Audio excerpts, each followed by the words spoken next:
All right, I think we should be on now. He said should be on there now. Hit refresh. Yep. Nope, I see us. We're on there. He said he's live, Steve. All right. So now that we are live, we will pretend to be very careful about what we're talking about. Yeah. So, welcome in, everybody. Welcome in. This is the first ever live stream version of On the Line with Cursebank Catfishing. And I've got my buddy Seth from D&D Baits here. So, Seth, if you don't care, introduce yourself a little bit. Tell us a little bit about you, your shop, and then you've got something you want to talk about that I'm pretty excited about. And a lot of other people are probably going to be excited about once they realize it's happening. Yeah. We're a small mom and pop shop in Leotard, West Virginia. Right on the river. We got a boat ramp. Put some boats in right there at the shop. Sell live bait, frozen bait, custom painted lures, a little bit of everything. We've been there a year and a half in that location. Okay. There is campsites there. Who want to come in and camp are more than welcome to come down and camp. Do have electric, water. Uh, we try to keep a little bit of everything in the shop, grocery wise and toys for the kids, whatever they may need, camping. And then at the end of this month, we're going to do an expo, hunting and fishing expo here in Cotaageville, West Virginia. It'll be at the Jackson County Fairgrounds. And I think we still got 10 spots available if anybody wants to set up there. And so that's 10 spots for the vendors, right? Yes, for the vendors. Admission for everybody else is free to get in. So, and for what it's worth, so anybody who is unaware, so I actually met Seth or 304 D&D, whatever you know him by. I met him in person at CatCon last year. Yep. For like a total of 2.5 seconds because I was working a booth and I never saw him again for the rest of the show.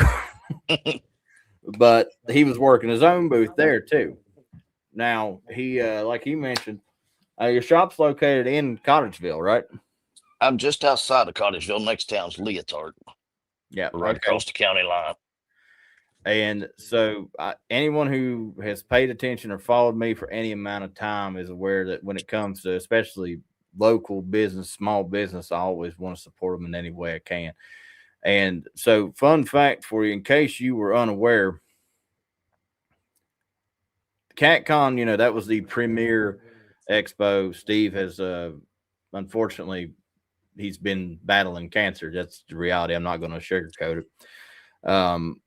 And CatCon didn't happen this year. Now, a lot of people have come up trying to throw their own little fishing expos and everything else. But then I found out Seth was doing one. And obviously, my attention is going to go to Seth. He's local. He's mountaineer just like me. On top of that, other than, you can correct me if I'm wrong on this, Seth, because I could be, other than the hunting and fishing show that happens here in Charleston, I don't know of any other expo. No, I don't know of any other locals. Not in West Virginia. Closest one I know of is Marietta, Ohio. Yeah. And on top of that, no disrespect to the hunting and fishing show here, but I mean, if you've been to it once, you've been to it every year. Not a lot changes. Now, so give us a little bit of a rundown here, Seth. What can people expect with your expo? Well, it'll be mostly fishing, I think, at this time. We've got Lori Moore. She's a taxidermist. She'll be there.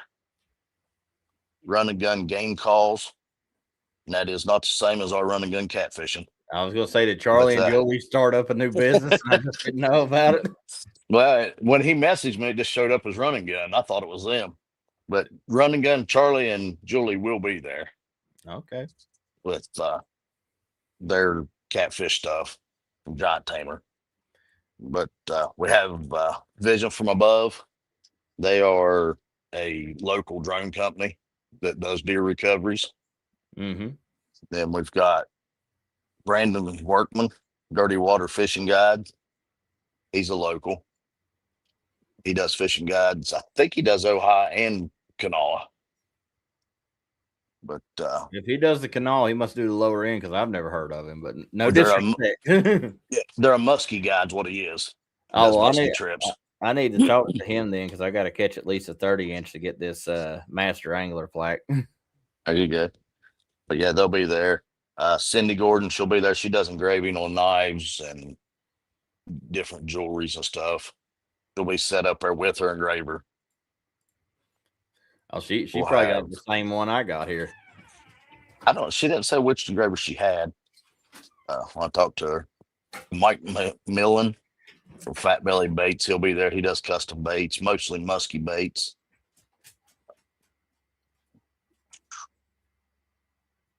And a giant tamer, Matt Dunked, he'll be there. He's out of Ohio. He does fishing baits. He does soft plastics, I believe, mostly.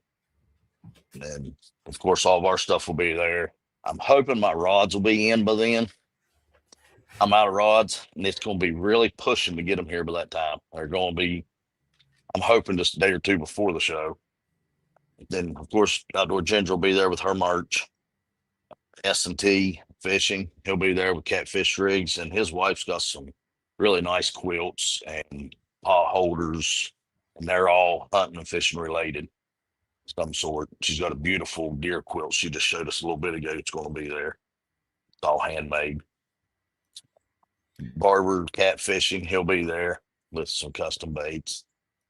Most of his stuff's all 3D printed. It's baits that he's printed himself, along with other stuff. Then Jalen Parker of Ohio, she's an Ohio State record holder on the limb line side. She'll be there, and she'll have her replica that she had made of her fish there.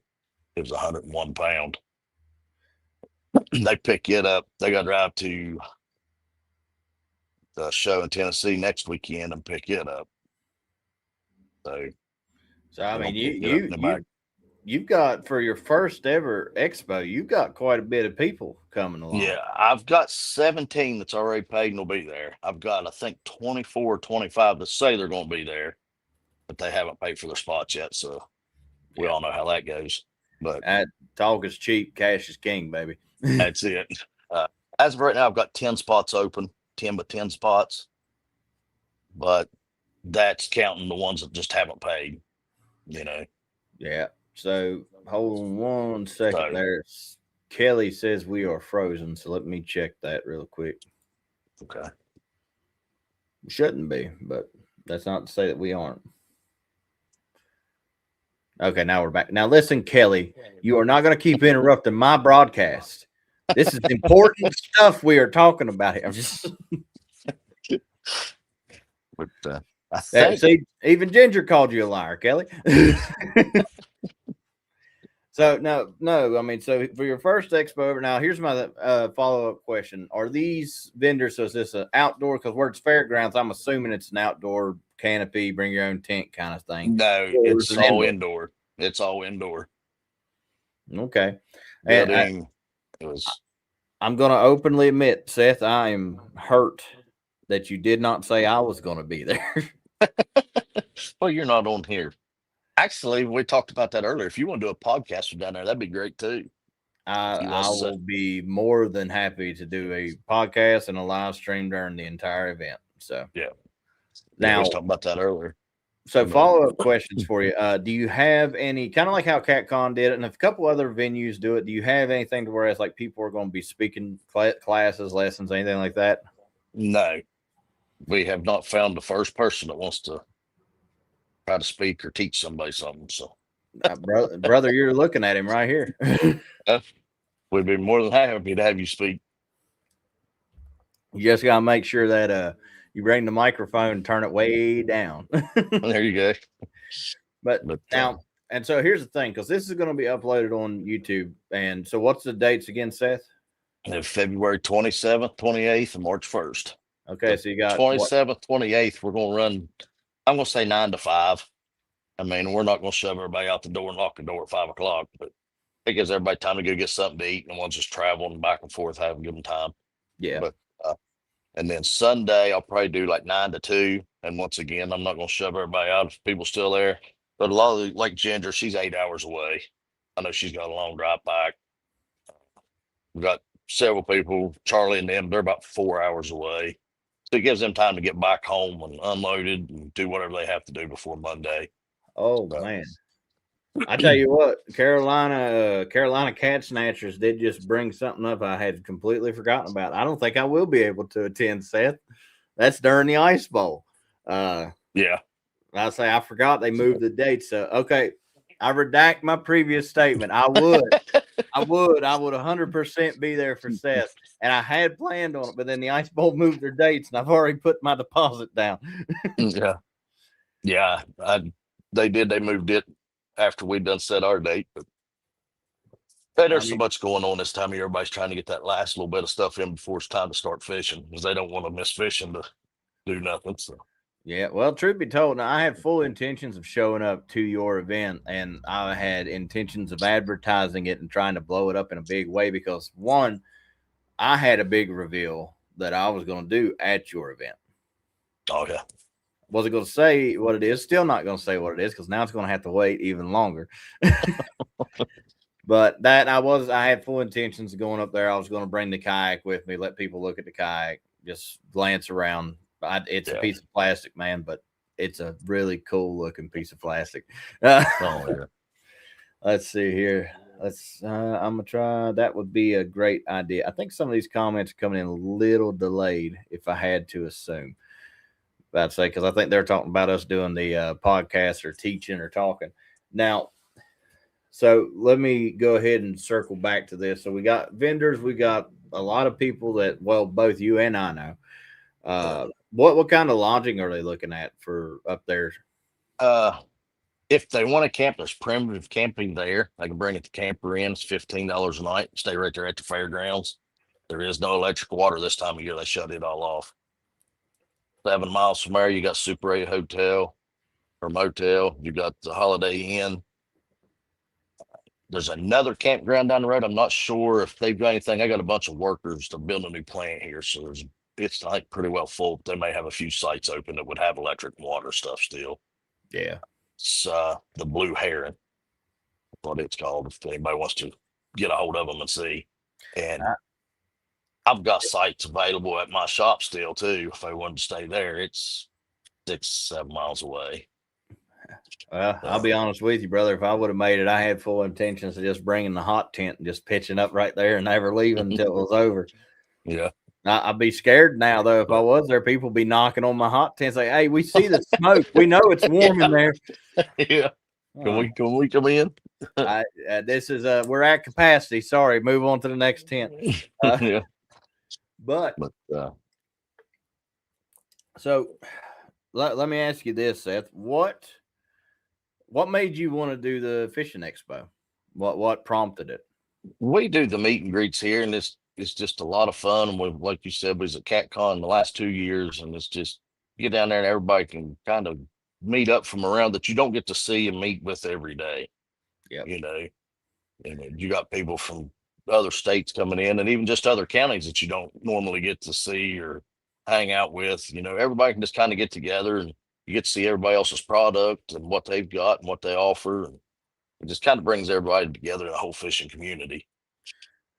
and that's one of the cooler things about CatCon, man. Don't get me wrong. Like if you're an attendee, most people just go there because that's where you will find some of the best deals you'd ever find. But for me, because going there is work. Just to point that out, same as this for you. Like I'm going there to work. I'm helping Chris with catfish. I'm helping Minotaur. I'm helping Mad Cats. I'm helping all these people who I wear on my shirt. But I go there more than anything, like you said, just to see the people that I might only get to see once a year. Yeah. And I think like these meet and greets and these expos and everything, I think that's something that we really do need more of because for me, I hate the fact that when it came to CatCon, I was only going to see these people one time a year unless I traveled to them. And that hurts my heart.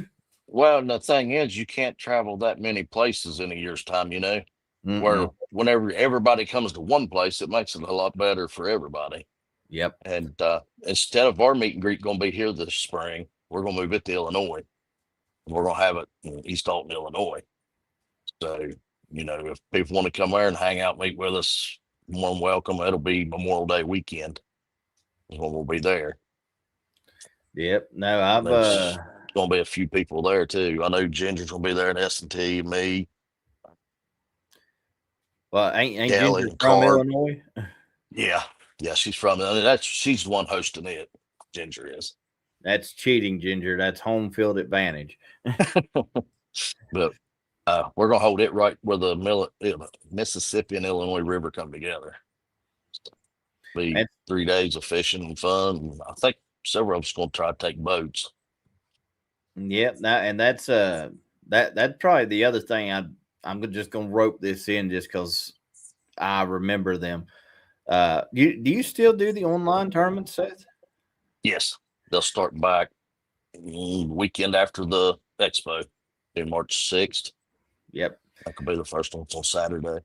So I'm just going to point out that one. So it's a really cool.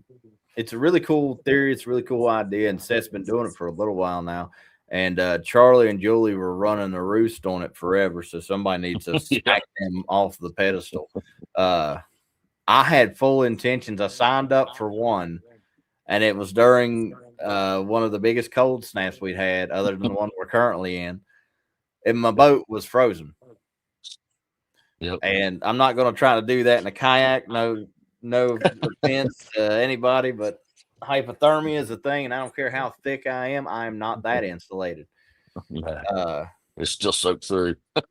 Oh man, you'd be seeing it looked like a big old pale buoy floating down the river. So, but he does do the tournaments, and that's a really cool thing. And that's the thing, like with Seth, I'd like to point out. So he has his shop, and he goes live on TikTok. I swear it's almost like every day. It is. And all day, every day, we're live. and he's just hanging out in there, man. He's just talking with people. And that's one of the biggest things I want to stress to anybody who is and I've said this before, people have heard me say this 1,000 times. In a world full of everyone stepping in front of a camera and a microphone and being an influencer, being a content creator, as much as I hate to say it, there are a lot of masks and a lot of fake people out there. And Seth isn't one of them. I wouldn't have him on here if he was. We see him daily too. I can't stand him. And that's why, like, I'll be blunt with you, man. I tell everybody, it's like, I will never blow up. I'll never be big because I refuse to be something I'm not. Yeah. And I'm okay with that. Yeah. A lot of them just after whatever they can get. And, what can I get for free? Yep. We're all in here. We just sit and talk all day and keep each other company, and everybody just kind of bounces in and out when you got time, and it works. But it's almost like a rotating bar door, man. It really is. Yeah, it is. Yep. Just one comes in, one goes out. I mean, there's always different people coming in and out, and and we welcome everybody in. As long as you come in and treat everybody decent, everybody's welcome. Yep.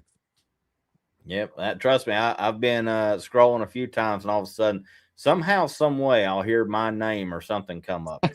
And as soon as I hear that, I jump in the box like, all right, you summoned me. What do you need? Yeah. But and the same with our tournaments. Everybody's welcome in tournaments. We try to keep them as fair as we can possibly keep them with them being online. I mean, and I don't care what you're doing. You get more than $1 involved, people's going to try to cheat and do this. And knock on wood, we've been really lucky. I've had 2 guys that tried to cheat, and it didn't work out for either one of them. So that was good. But it was a couple of weeks later, I found out about one. His partner called me. He was going around to the lake that they was fishing at and having everybody give him his fish so he could turn them in. But he turned all his fish in. He turned in, I think, 17 fish. And that was when we was running the 3-day tournaments. And come Sunday night, they had to be turned in by midnight. It was like Wednesday or Thursday, I was still getting messages from him. Well, they was all way past the deadline, but he tried to turn them in, didn't have no service is what it was. And then he didn't realize they didn't come through. So there he was. Week later, they would still come. And I've had it happen to other people too, and I tell everybody, try to get out. If you don't have good service, get out and go find service before you start trying to send them, because you don't know if they sent or not. Pontoon Jody, she done that last year. She lost a tournament that she actually should have won. And it was the same way. It was like Wednesday or Thursday before her messages all come through. I had like 2 fish of hers, and tonight she had 6 or 7. She didn't get them all turned in. But we try to keep everything fair and keep everybody honest. We do numbers on it. That way they can't start fishing. They can't turn in a fish they caught a week ago or even the day before. Because until they get that number, it has to be in the video. It has to be one continuous video. Have to show their scale cleared out and show their weight. And they have to show it all. You can't weigh it over here and then come back to the camera. Have to keep it all in front of the camera. That's what another guy was doing. He was weighing his fish off to the side and then putting them back in front of the camera. He had 12-inch channels that weighed 4 or 5 pounds. It don't happen that way. And I've done enough of them. I know I can pretty well guess the weight of fish. I'll be off a pound or so, but I'm pretty close on most of them. And sometimes you just get that fish that looks like it weighs 30 pounds and it's 15, or you get that one that weighs 30 and it looks 15. But not very often. Yeah, no, I mean, and that's anybody that's really, in a sense, worth their salt that's been fishing long enough. Most people can eyeball fish. Oh, yeah. Prime example, when I fish with old Matt or Just Dragon there, and it cracks me up because he'll throw a number out, and I look at it and I'll say my number, and I've always been right every time. And I just pat him on the shoulder. I said, "It's okay, Junior. You get there one day." Yeah.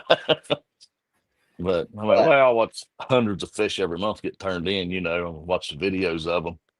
So, and I have one woman, her camera was reversed. She had a 5-pound fish. No, it was a 2-pound. And she tried to turn it in as a 5. I said, your camera's reversed. And I think Ginger's actually the one. I sent her the video. She flipped the video for me. And I sent it back to her. She said, I didn't realize that. Yeah, I think she did, but she was just hoping nobody else realized that. And like I said, and whenever I do my championship tournaments, they're all 100% live. You ain't got no choice. You got to be live to be in them. Plain and simple. Stay live the whole time. But we didn't do it this past year. The year before, it was Man won it. I think it was $3,000 what he won. So it's a pretty good sized pot. So you want to get people start cheating, that's throw a pot out there like that, and they can find all kind of fish. Brother, you'd be surprised, man. Like I hosted one online tournament, and it was. I always say it jokingly because I don't know if I'm right or not, but it was one of the first, I think, TikTok tournaments ever. Yeah. And me and Matt did it. And I'm gonna tell you right now, dude, I will never, ever do that again. It is so stressful. It is so aggravating. Yeah, and it's a lot of work, and we don't get nothing out of them. I keep 20% of the tournament money, but I send out rods depending on how big the tournament is. I will ship out rods to the winner. We ship out baits, hooks, lead, something. It all goes back in. I don't make nothing off of tournaments. I don't want to. It's not about the money to me. I enjoy the people. I enjoy watching everybody fish. And I'm live the whole tournament. If it's a 3-day tournament, my live runs for 3 days. I'll get somebody else to kind of watch it. I'll sleep a couple hours and back at it. But we usually just run the 12-hour tournaments now. I can personally attest to that because I have came into your lives many a time and see you slumped over in your chair. And I'm like, oh. Yep. So now back on this expo. So let's talk future plans here. Let's say this does really well. Let me see. He held 100% free tournaments and massive payouts. Yes, he did. Yep. Actually, let me read some of these comments real quick. I believe this will be good for the folks in West Virginia and surrounding states. Allow me to remove all doubt on that, brother, because I'm gonna be honest with you. In the catfishing world, right? Because I don't know anything about the rest of it.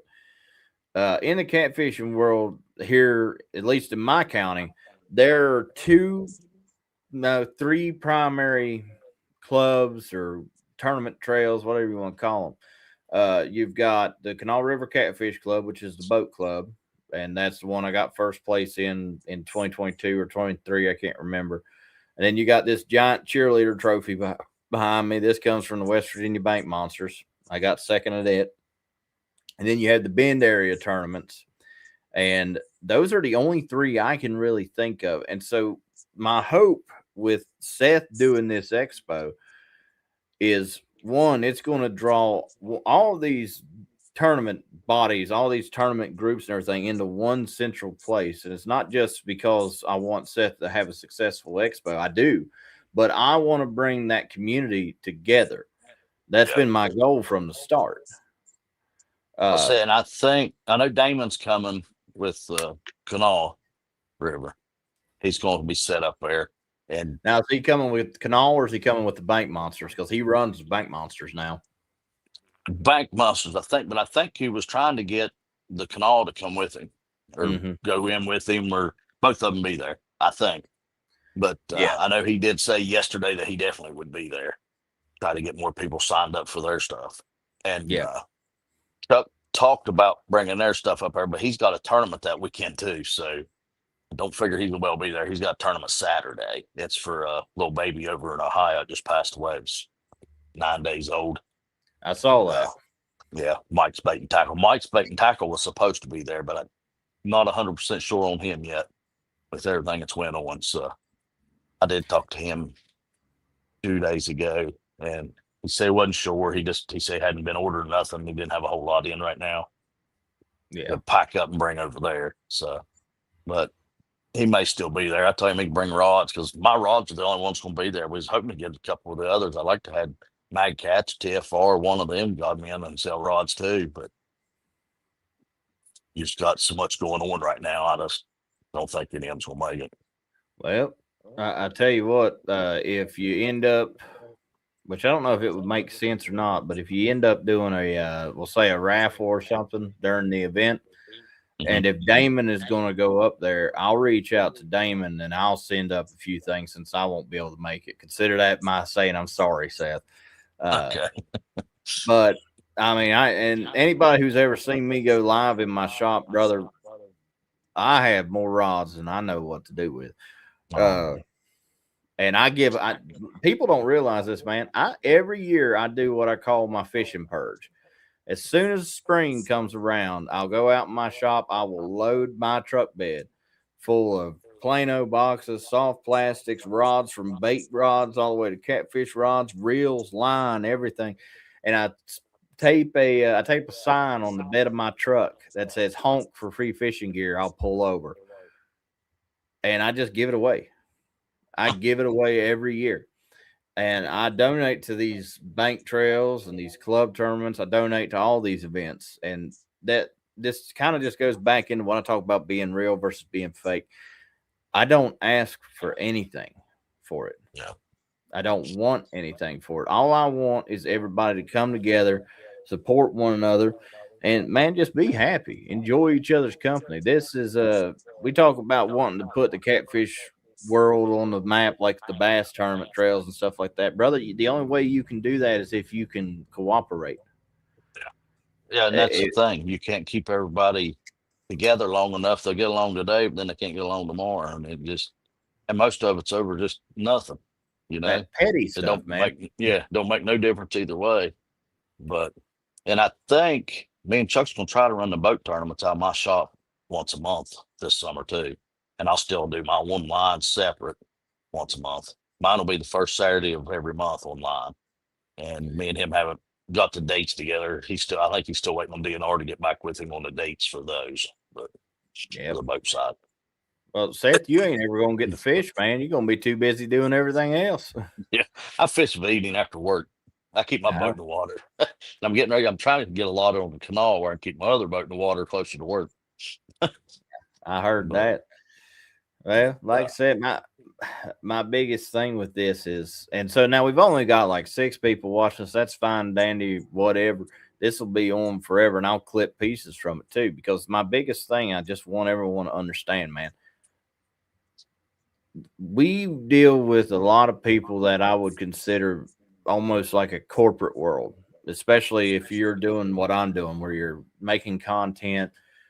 And here's the reality: the companies I mess with know me personally. They talk to me, they check on me, and we're buddies. I don't ask for anything from them. The reason I'm bringing this up is a lot of people will go out of their way and overextend themselves for a company or a person that knows nothing about them.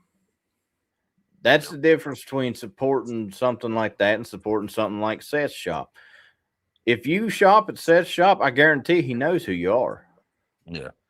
You come to his expo, I guarantee he'll know who you are. I mean, Hell's Fire, he only met me one time, and he knows who I am. Yeah. And at the expo too, we'll be doing giveaways. I'm hoping every hour. I know about everybody's coming in is going to donate to stuff just to give away. I'll have stuff giving it away, and we will have food. My wife's going to be cooking. We got the kitchen around right beside of the main building, so there'll be food there, hot dogs. And she's going to do hot dogs, beans, cornbread, maybe a chili. Are you And just trying to nachos. get? Are you just trying to get me to not fish the ice bowl? Because that's what it Yeah. sounds like. Yeah, we're trying to pull you back. But Well, I tell you what, brother. If I place in the ice bowl, I will give you a charitable donation. So there you go. you have my But, word on that. So now, I guess my other biggest thing. Now you said you got the meet and greet in spring. You've got this expo. Is there anything going on during the summer? other than just the tournaments, not really. We'll have another meet and greet in the fall. It'll be at my shop. It's usually September, October, right in there. Probably fall closer to October this year. Just it'll Now, be a little bit cooler and everybody can enjoy it a little more. But so now I gotta ask: is JJ gonna be there at which one? He'll probably be at, at both of them, I'm sure. at your expo? I was gonna say. Yeah, he said he's gonna be down there. He said he's gonna have to show up so he can do autographs. He said everybody's wanting to do autographs. Somebody told me he needs to bring bobblehead dolls too, so he can sign Lord them have mercy. He did not say that, did he? for him. Oh yeah, he did. Yeah, he said everybody's wanting his autograph. JJ, I love you to death, brother. But I ain't gonna do you that way, not on live. But I love you. That's all I'm gonna say. Yeah, But JJ's been awesome. He's in the shop quite a bit. Hell, he gave me a like bunch of shad here a while back. He's awesome. Oh no, JJ's a good dude, But man. Like I said, I fished against him in the bank tournaments. yeah. And there's been quite a few times I'll openly admit it. JJ stomped my butt in the dirt, but not JJ this year, catches, JJ. he catches a lot of fish. He catches a lot of big fish. But he was trying to find open water last night on the canal to fish. We was still froze down this way. It's open today. Yeah. Yesterday it was starting. It was open up around Buffalo, but when you got down to Leon, it still had a lot of ice on it. Now today it's open. He says he's gonna fish. He was wanting to fish this evening. I don't know if he got any bait or not. Yeah, Talked to him today. That's a scary thing too, though, man. When you think about it, I was I was listening to Micah the other day talking about it too, and I hadn't really crossed my mind until a couple days ago. I guarantee you, we've had probably one of the worst shad kills in the last 5 years. I mean, it's. I went to the bank today, and there was like at least 40 threadfin just sitting there, and ducks were swallowing them whole. So, well, I stopped this evening on my way home, pulled down the boat ramp, and there was 3 little ducks underneath of the dock come out from under it, and then there was a couple 100, 200. And I'm sure that's what they was doing, feeding shad coming out of the creek that runs in right there. They was feeding on them dead shad, maybe live shad. But yeah, I'm like you. I'd say it took a toll on everything. We've had a hard freeze this year that we don't normally get. I mean, I've never seen the canal and the Ohio both freeze solid. The last time I think I saw the canal freeze like this was probably 2016. And that's when you had people that were taking four wheelers out on the river up at the New and the Golly, and they were doing donuts on the ice. Yeah. And yeah, then the canal will freeze. It's a lot colder coming down. The Ohio don't freeze like that. And it's been frozen. It's still got big chunks of ice in it. I don't know how thawed it is. I ain't been down to the store, but it's still. All I know is that last podcast I posted, I put a clip in there actually of a boy down at the Winfield boat ramp. That buoy that is, I mean, it's out there. It's a ways from the bank. He ran all the way out there and touched it. And I'm sitting there, it's like, one, first of all, to that kid, he got a set of nads on him because there ain't no way. Because Yeah. that ice tracks you go under, brother, it's hard to tell when you'll come back up. Yeah, where? That's the problem, coming back up the same place. Yeah. But like you said, the canal freezing isn't necessarily out of the ordinary. Now, the canal freezing to the point where you can take four-wheelers and trucks and stuff. Now, that's a Yeah. different story. Yep. And at least me here in my local lane, man, my little holler road, dude, we got a solid 2 foot of ice that is going to be on this road for at least the next month. My yard there, they still got 6-8 inches of ice in it. Yeah. But the sun don't hit here, so that's where we'll be. It'll be a month before it thaws out. Well, the sad part too, when you think about it, most people's like, because we got that warm spell coming up this week, and I happen to just be traveling for work this week, so I won't be able to enjoy it.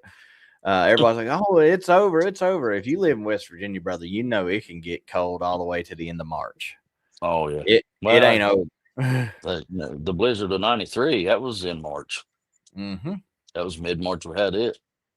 Yep. So I don't get excited. These warm days might trick some people. They don't trick me. Yeah. But so now let me ask you a couple more closing questions if I can, Seth. So we got the expo, we've got your bait shop. Well, first of all, tell the people, where can they find your bait shop? Where is it at? Do you have the address? Is what I'm saying. Yep, 17956 Leotard, or Graham Station Road in Leotard. And just so they can Google it, and it'll come up too. It's on Google under D&D Bait and Tackle, and they can find it. And just so I can be clear to everybody too, listen, I know Leotard might seem like a weird name, but you should see some of the other names here. We have a town literally named Odd. Yep, we do. But ones of you know where Mount Alto is, and New Haven, come through Mount Alto, take 331 to New Haven, and we're down there about 2.5 miles from top of the hill out at Mount Alto, just out of Millwood, Ravenswood. But like I said, I'm right on the water. If anybody wants to come down, put their boat in and fish from right there, it's a warm welcome. They don't charge to use a boat ramp. Just ask not to leave no trash. And don't dump your bait cooler at the boat ramp. Yeah. And try to keep your vehicle out of the way. We ain't got a lot of room, but there's never been a time that we was overflowed with vehicles. There's always somewhere to park. Might park up along the road or something, but we'll get them in there somewhere. But like I said, we try to keep live bait in. We keep yellow bellies, keep suckers. I keep frozen shad. Them are live. I keep frozen shad, skipjack. And when I'm in Florida and come back, I usually bring back the cigar minnows and the them saltwater shad, squid, and we've done good on all of them down there, really. So. Yep. So now to anybody watching, I'm gonna go ahead and break your heart real quick. If you are one of the people that believe you'll do real good with eel or whatever, Seth, you ain't on TikTok, brother. You don't have to lean out of the shot. Oh. I say this is my live stream. You can do what you want. Yeah. But don't show up to the canal and think you're gonna use eel and do great. I promise. I hate that to a degree. I don't hate the people that are doing fine, whatever, do what you want to do, but these kids, man, I've seen so many kids that are coming up to me just asking me, well, why ain't this working? I said, because that don't work here. Yeah, it don't work here. I say that. I hooked probably the biggest fish of my life in the Canal River on eel last year. But that is the only fish I've ever hooked on eel. And I lost that one. But I've caught turtle on it.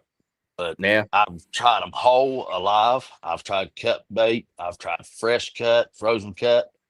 And I put them on bank lines and had them lay there for 3-4 days and nothing ever touched them. Man, and that's the other thing too, when you think about it, right? So when we talk about I'll give it this, man, it's tough. I wish it did work. I really wish it did, because I gotta cut it off the hook. I can't get it off. No, once you put it on, it stays. Fun fact too, if you're unaware, I don't know where you got yours from, Seth, but I did find the only international market, I think, in all of West Virginia, and that's where I bought mine from. And I don't know if they can all do this or not. What's going on, Ben? Well, I see you in here. I don't know if they can all do this or not, but fun fact, they bite. Did not know that until it was too late. I've never had one bite me, but Well, you what can't color hang was on to the yours? slimy thing. Black with a See, white belly. dude, mine was like this weird pearlescent blue. I don't think it was supposed to be here because when I grabbed it, man, I was like, God, oh, it would not. And all of a sudden it latched onto my arm. I went, okay. You know, I was feeling really bad about what I was going to do to you. Now I don't feel so bad. Just help things out. It'd I be get mine out of my Ohio, and I've got 2 or 3 guys that swear by 'em. That's all they want to use. They come in once a week, once every 2 weeks, and they'll get all of them I got. I can buy them frozen for them, but they love them, swear by 'em. And I'm like you. I've never caught a fish on one. I lost a big one this year on one. Had 2 other guys in a boat right behind me, and it actually took my rod off the boat, pulled it out of the rod holder, and I Oof. snagged the line with my other rod and got my rod back, and I couldn't do nothing with it. That was right below the canal fall or the Winfield locks. So But maybe I just need to give it another shot, man. But well, that's what I thought, and I've been trying it for 3 years now, and that's the only fish I've had hit it. Like I said, I caught one turtle on it about a year and a half ago. I think he was 32 or 33 pound. It was a nice snapper, but I ain't had no luck on it. Like, I don't think it's made for here, man, personally. yeah. But then I want again, to go ahead. catch some eel here. We got a little eel come up this creek. And they're not much bigger than a night crawler, 6, 8 inches long, maybe bigger as your finger. They're small. I like to catch some of them this spring. Try them, see how Well, they so do, because they're I was at native. I was at the locks a couple. It was back in the summer, and I was dip netting my shad. That's what I was doing, and I just happened to see what I thought was an eel, and I scooped it up. Fun fact, to anyone watching, I did not know that we had these in the canal, and now I'm terrified that we do. It was one of them stupid lamprey. Oh, really? I didn't know they were even here, man. And the only reason I know that's what it was is because when I reached down and I grabbed it and I was like, where's this thing's face? And I flipped it over and I saw that little teeth. Went, oh no, whoop, right back in the water. No, sir. You put him back to reproduce, huh? Oh, damn. Well, I mean, for what it's worth, brother, when I say I threw him at the lock wall. That thing looked like something crawled right out of hell. Yeah. Listen, there's not too many things in this world that freak me out. One of them is ticks, and that's a water tick. 2 is any kind of maggot or leech, and this is fitting all those bills, man. I never again. No. Now, but eel has not worked for me, and like I said, I'm like you, really. If guys out there using it and they're catching on, that's just like goldfish. I've never done any good on goldfish, and I've got guys that come in my shop and buy goldfish by the dozens. Love them. They buy them every week. Man, it's and that'll be a good question here for us towards the end here. So I've listed my baits as follows. My number 1 is always going to be moon eye. Yep. Number 2 will be a skipjack. Number 3 is a shad. Yep. And then creek chub, bluegill, all that. Those all fall into like the oh shit basket. I can't catch bait. That's what that falls into. So what's your run, Seth? What do you prefer? That's pretty much the exact same thing. Other than if I can find big creek chubs, 8 inches, I'll use them. But outside of that, I'm with you. Moon eye, skipjack, shad. Yep. That'll be my last. And then whatever I can get my hands on. And I tell you, the best bait I've ever found is trout. I'm trout fishing. I keep all of my bodies, flay them, keep the skeleton in the head, and I tell you, I love that head. And anything else, I'll cut that head off and throw it away. I've never done good on heads, but trout head, I do really good on. Well, I'll reveal a little one of my trade secrets here, and not too many people notice. So when I say bluegill, I use cut and live, and most people assume I'm using bluegill about like this, and I do. But some of my bigger flatheads that I caught, especially during the bank tournament this year, came off bluegill this big. The little ones, yep. Yep, and I don't know how they stay alive long enough to matter, but they do. Yeah, they're so- hardy. I'll tell you that. I've took them off hook, turned loose, watched them swim away after being on hook all night. Oh yeah, And I'm that's the best impressed. I do. I run a lot of small bait, cut bait, live bait, whatever, but I always run one big bait. I love to throw a 14-inch, 16-inch skipjack. Mm-hmm. You know, I always run one big bait. Well, right there, that's one rig I just tied up. That's 14 on hook. I don't run them all that way, but I do. I do usually run a 14 or 16 with a big skipjack on it. So and a now big is that carp. your hook? No, them are. I don't even know where them hooks come from. To be honest with you, Uh-oh. but I've got 4 or 5 of them in a pack. But no, I run the J hooks, octopus hooks. That's Okay. what I run. That's what we run in house, and that's what I run 90% of all the time. All my rigs has got those on them, unless I go with them big ones. I run my circle hooks. And I've actually got J hooks up to 20-aught too. Yeah. But I know for at least me personally, I personally love my circles. I've done J hooks in the past, especially for channel cat fishing. But truth be told, and this is another trade secret of mine, I've got a secret weapon that I call the catch-all hook, and it is I'm convinced it is one of the smallest hooks that you can find in a circle hook, and it is so tiny. It's literally like this. And I've reeled in 40-pound flatheads on that hook. oh yeah, I mean, a lot of guys don't run nothing bigger than a 6-aught, and I know most of all my double rigs has got a 6 and then an 8. I run a 6-aught and an 8-aught on my double rigs, and I'll run a 10-aught on them, some of them. But 8's a good middle ground for me. If I'm in big fish territory, I'll go to a 10. Yep. I normally don't go past 10. But it's on all that you one, gotta that's 10.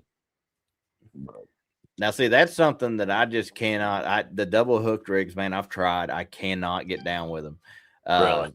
And the only reason is because every time I try, I will hook something and then it gets snagged. Really?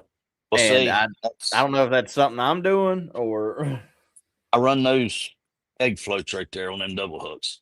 And that's all I use when I'm pulling boards too. And I do that for the same reason. When I'm pulling boards, using the spook floats or even the 3-inch peg floats, any of them, I stay snagged up so much. And I start running them peg floats, and I very seldom get snagged up with them peg floats, and I run 2 hooks. But there's enough float there, it keeps that bait up, plus it's pulling up, and I run a dragon weights, of course, but it keeps that dragon weight turned up. There's enough buoyancy to them that they'll keep everything afloat. So, well, there's some truth to that. That football float you just held up, that's what I used on the kayak, right? Yeah. And he talking about buoyancy. I took a whole skipjack head, and not a little one either. We're talking a bait probably about that big. And I threw it out. I was bank fishing. I threw it out, and it was still daylight. And I thank God for it because I'm using a sinker slide. Well, that daggone football float, dude, all the way back up to the surface. Yeah. And I was sitting up there, I was like, what is that big old green dot? And I reeled down, all of a sudden it went, and I was like, oh my God. And I just started cranking on it until I felt tension. I was like, okay, never again. Yep. And that's why I run them when I'm pulling boards, because I have so much trouble with them other floats. They just won't keep you up. You're hung up on everything. Where if that line hits a tree limb, it's automatically going to come up. Well, if you got that float on, it's going to be above that tree limb, man, or whatever you're on in the water. So I run them, and that's all I run when I'm pulling boards. We started out with the spooks, 5-inch, and I've even run the 7-inch on them. Then I went to the 3-inch pegs, and I got these footballs, and that's all I run now. I had a lot more luck out of them not getting hung up. But I like this J hooks when I'm pulling the boards too, just for the simple fact, I don't think you've got enough time for that circle hook to work like it's supposed to when you're pulling boards. It pulls it out of that fish's mouth where gets rolled over and hooked in the side of that mouth. It's Well, especially if you're pulling pretty quick too. yeah. I had a dude I was teaching him last year. He bought himself a boat, got into catfishing. He wanted to learn how to pull board. Same thing I did with Matt. I showed Matt how to do it. And man, whenever I got on his boat, he met me at the dock. I got on his boat. The very first thing I looked at him and said, "Where's your trolling motor?" And he goes, "What do you mean? I'm going to use my outboard." I said, "Brother, that you cannot." I said, "Striper or something." "Yeah, sure." I said, "But for a catfish, bud, you want to go slow." Yeah. And I try to stay around a half mile an hour faster than what my current is. You know, I'm normally 0.3, 0.4. That's what I do. Because here on the canal, we got current, but it is not a lot. Yeah. And truth be told, I'm thankful for that because, man, that makes finding bait a breeze. Oh, yeah. Especially if you know where to go. I'm not going to say where to go on the off chance that someone listens to me and then my bait spots get ruined. But yeah. That's the thing, man. And here's a fun fact for y'all, too. I'll tell you exactly where I caught my fish, right? I'll tell you where I go. I'll tell you the bait I use. One thing I will never share. I will never share how I catch my bait and where I catch my bait. And that's just because I can't afford to get those burnout. I can't. Most of the time, shad especially, I just throw them out there on the river. I mean, this year was unbelievable for shad. There was no end to shad this year. It was crazy. They wasn't very big. No. But 3-4 inch ones, but you could catch 1,000 of them evening if you want to, just rolling up the river, up in the little creeks anywhere. Just thousands of them. Me and my buddy Aaron, man, we went on a bait run before one of the tournaments.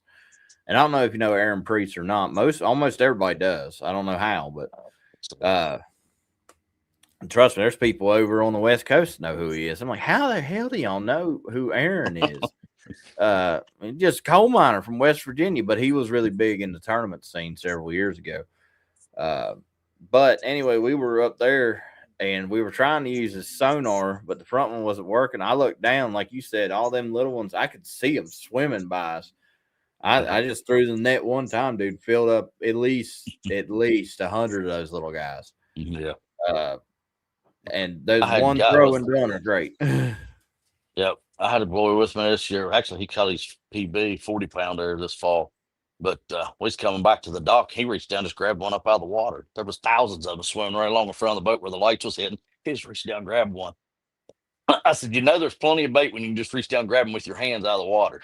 Yeah, I'm telling you, man. Well, everybody, when I dip net them, everybody's like, "Man, now that's the way to do it." And I'm like, It's like you got to have the eye and you got to have the right gear for it, man. It is not easy. I had one dude try to copy me. Well, I had one dude try to copy me because I do it in the current at the locks. Yeah, like that's where I find them.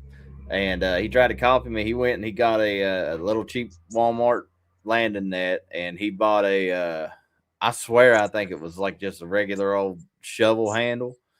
And he bolted it or something. I don't know what he did, but man, he stuck it in that current one time and it snapped that net, and that net went into the ether. And he asked me, he goes, "What do you got?" And I pulled mine out and I said, "It looks like a regular old pole." I said, "Hold it. Mine is a solid piece of steel. Like my net weighs 20 pounds by itself." And he's like, "Well, how the hell you swoop that thing?" I said, "You think these shoulders are just for looks?" RT was doing that this spring down here at my meet and greet. Me and him and Ginger was out on the boat, and the stupid shad was just jumping right. The bigger ones too, 6-8 inch ones. And that's what he was doing. He was taking a dip net, just dipping them off the front of the boat and throwing them back on the boat. And she was putting them in the cooler. And he got down a little too deep and it broke the handle out of that one. Those bait days are awesome though, man. I love those days, especially if I'm fishing a tournament, man. And I would try to catch my bait 2 days before the tournament started. And because I don't like to freeze them if I can help it. I just want to keep them on ice. And dude, there was one day I went out early morning and threw my net. I'd already had everything else. I had my Moona, I had skip, had everything. Dude, I threw that net one time, and I'm not talking I'm talking the jumbo gizzards. I had 20 of them, and I just started laughing. I dumped that net, and I went straight back to the ramp. The guy who owns the ramp, he's like, "Must have been a good day." He said, "It's a great damn day, man." Yep. But either way, that's a Seth. We're gonna go ahead and wrap this up. You got any closing remarks or anything you want the people to know? Watch for me on YouTube, but I think we're gonna start running YouTube and TikTok both when we're out fishing this year. If I can get over there, I'll start running my tournaments on both too, where people can fish, come in and weigh in on both sides, TikTok or off YouTube. Yep. Now let's see here. I truly believe YouTube. we're gonna start seeing more monster cats in our rivers this year, especially blues. So, I mean, me personally, brother, I know for a fact. Mark my words. Our state record will be broken again this year. That there's no way that it can't. Our state record is so small. I mean, I don't know how it's as small as it. Which that's the other thing people don't understand about the blues. The blues have not been in the West Virginia waters very long. 20 years maybe. I'd 15 say years ago. Yeah, 15 years ago, I was fishing pretty hard, and you didn't see blues, you didn't hear blues. It was flatheads, and kind of got away from fishing, the whole cat fishing. Started trout fishing a lot, musky fishing, and I've just got back into the cat fishing here in the last 5 years. But there's blues now. You hardly ever catch the flatheads now. I mean, now it's all blues. So they're still growing here, but there's 100+ here, I'm sure. There's not a doubt in my mind. But you don't hear of them, nobody catching them. And I would say there's been several caught. People just throw them back, and I do that. I've caught several of the citation fish and I throw them back. I don't ever think about even turning them in. I just take hook out of them, chuck them back in the water. Maybe get a picture of them, weigh them, but I just throw them back. But anytime I catch one of any kind of size, man, that's the only thing running through my mind is getting it back in the water as fast as I can.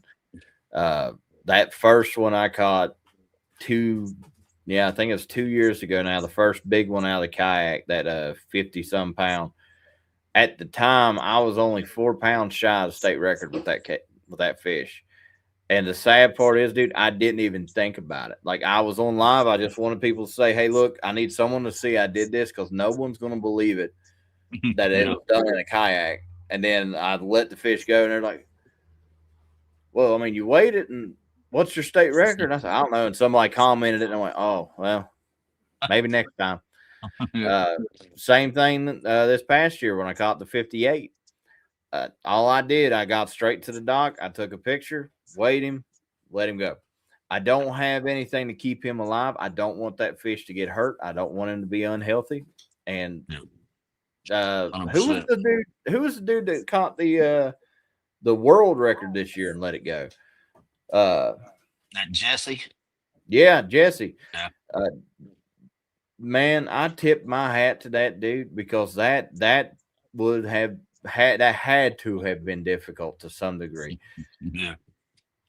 I would have. When you're fishing by yourself, I mean, hey, me, I'm on that pontoon. I can get them up in the boat pretty easy, but getting them weighed, doing anything with them, it's almost impossible when you're by yourself. It's hard to weigh a fish that size. When I get my boat done this spring, I'll be able to, because I'm going to put a tripod on there where I can weigh them. I was like, you're gonna put that mobile deer hitch thing on your boat, ain't you? Yeah, I'm just gonna build a tripod that I can lay down. I can stand it up, weigh my fish, and then just put it back up. That way, I can take a fish, hang it up there, and I'll even put a little pulley on it where I can pull them up. Put them in a bag and pull them up off the floor. You don't have to be 3 inches off floor that way for using a bag. I mean, make it pretty easy to do that way. But, well, I switched to the sling last year. And I like the sling way better than trying to take your net off and weigh it. Yeah. And that's what I said. It's just hard to do.